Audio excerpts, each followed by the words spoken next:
மக்களாட்சி தத்துவத்தின் எஜமானர்கள், இந்த மண்ணின் எஜமானர்கள் தேர்தல் என்று வந்துவிட்டால் வாக்குக்காக 1000 ரூபாய் 2000 ரூபாய்க்கு எதற்காக பிச்சை எடுக்க வேண்டும்? உங்கள் பிள்ளைகள் நாங்கள் கேள்வியை முன்வைக்கிறோம். உலக வரலாற்றில் எங்கேனும் எஜமானர்கள் பிச்சை எடுப்பதை நீங்கள் கண்டதுண்டா, பார்த்ததுண்டா? காசு கொடுத்தால் எல்லாம் கிடைக்கும், காசுதான் முக்கியம் என்று உங்களுக்கு கற்பிக்கிறான், உளவியலாக கற்பிக்கிறான். எங்கள் பெற்றோர்கள் அறிவில் சிறந்தவர்கள். நீங்கள் சிந்திச்சு பார்க்கணும். நீங்கள் நினைத்துக் கொண்டிருக்கிறீர்கள் நம் பிள்ளைகளுக்கு ஒரு ஒளிமயமான எதிர்காலம் இந்த நாட்டில் காத்துக் கொண்டிருக்கிறது என்று நீங்கள் நினைக்கிறீங்க.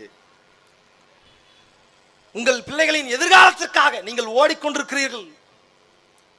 ஒன்றை தெளிவாக புரிந்து கொள்ளுங்கள். சமூகம் கேடுகட்ட சமூகமாக இருக்கும் போது நீங்கள் எத்தனை 1000 கோடியை சேர்த்து வைத்தாலும் உங்கள் பிள்ளையால் இந்த சமூகத்தில் வாழ முடியாது. ஆனால் சமூகம் உண்மையும் நேர்மையுமான சமூகமாக இருந்துவிட்டால், நீ ஒத்த பைசா சொத்து சேர்க்கவில்லை என்றாலும் இந்த சமூகத்தில் அவனால் வாழ்ந்துவிட முடியும், வென்றுவிட முடியும். ஏன்? சமூகம் நேர்மையான சமூகம். தம்பி, எங்களால நேர்மையா வாழ முடியாது தம்பி. காசு கொடுக்காம எது ஒன்றும் கிடைக்காது. இறப்பு சான்று முதல் பிறப்பு சான்று முதல் இறப்பு சான்று வரைக்கும் அத்தனையும் காசு கொடுத்தால்தான் நடக்கும். ஆமா, காசு கொடுத்தால்தான் இதெல்லாம் நடக்கும். இறப்பு சான்று வாங்கும் போதும் பிறப்பு சான்று வாங்கும் போதும் நான் நேர்மையாகத்தான் இருப்பேன், காசு கொடுக்க மாட்டேன் என்று சண்டை, அவனிடம் மோதுவது, சண்டை போட்டு வெல்வது கடினம்தான்.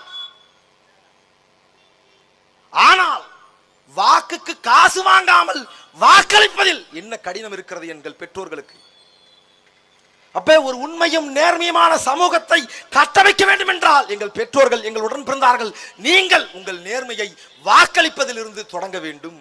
எங்கள் பெற்றோர்கள் நீங்கள் செய்த வரலாற்று பிழையை சரி செய்வதற்கு வரலாறு உங்களுக்கு கொடுத்த ஒரு வரலாற்று வாய்ப்பு தான் நாம் தமிழர் கட்சியும் எங்கள் அண்ணன் சீமானும். அதை நீங்கள் புரிந்து கொள்ள வேண்டும்.